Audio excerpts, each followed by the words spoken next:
DS భౌతిక కాయానికి పలువురు ప్రముఖులు నివాళులర్పిస్తున్నారు. కాంగ్రెస్ సీనియర్ నేత రాజ్యసభ సభ్యులు డి శ్రీనివాస్ కన్నుమూశారు. హైదరాబాద్లోని సిటీ న్యూరో ఆసుపత్రిలో చికిత్స పొందుతూ చనిపోయారు. తెల్లవారుజామున 3 గంటలకు గుండెపోటుతో చనిపోయినట్టు తెలిపారు ఆయన కుటుంబ సభ్యులు. ఆయన పార్థివ దేహాన్ని హైదరాబాద్లోని ఇంటికి తరలించారు. సాయంత్రం నిజామాబాద్కు తరలిస్తారు.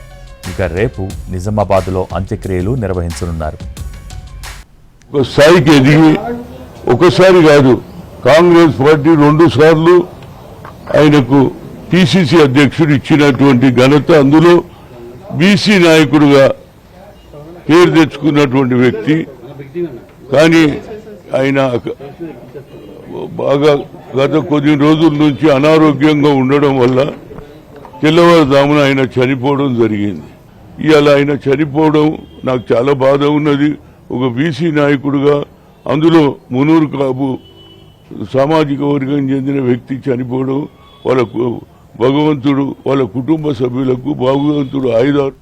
డిఎస్ పార్థివ దేహానికి మంత్రి పొన్నం ప్రభాకర్ నివాళులర్పించారు. కుటుంబ సభ్యులను ఓదార్చారు. ఆయనతో ఉన్న అనుబంధాన్ని గుర్తు చేసుకున్నారు మంత్రి పొన్నం. 2 సార్లు పీసీసీ చీఫ్గా పార్టీకి సేవలందించారని అన్నారు. బడుగు బలహీన వర్గాల ఉద్యమాలను నడిపించిన ఘనత డిఎస్ దని, కాంగ్రెస్ పార్టీలో ట్రబుల్ షూటర్గా ఆయనకు పేరు ఉందని అన్నారు మంత్రి పొన్నం. ఆంధ్రప్రదేశ్ ఎన్ఎస్సీ అధ్యక్షుడిగా,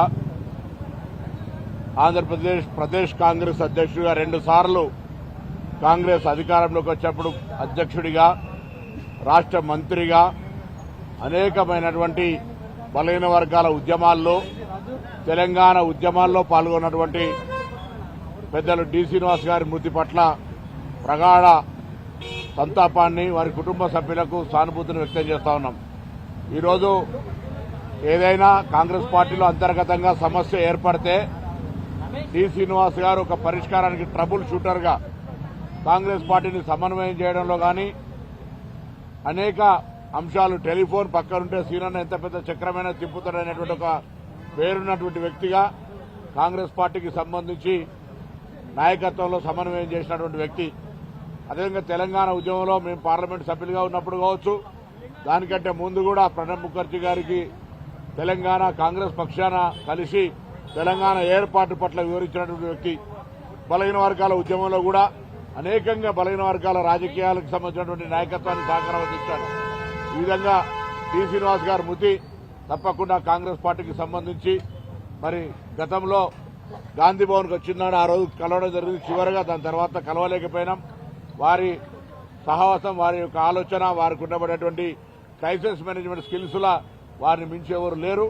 వారు మరి ఈరోజు మా మధ్యలో లేకపోవడం విచారంగా వ్యక్తం చేస్తూ వారి ఆత్మకు శాంతి చేకూరాలని భగవంతుని ప్రార్థిస్తా ఉన్నాం.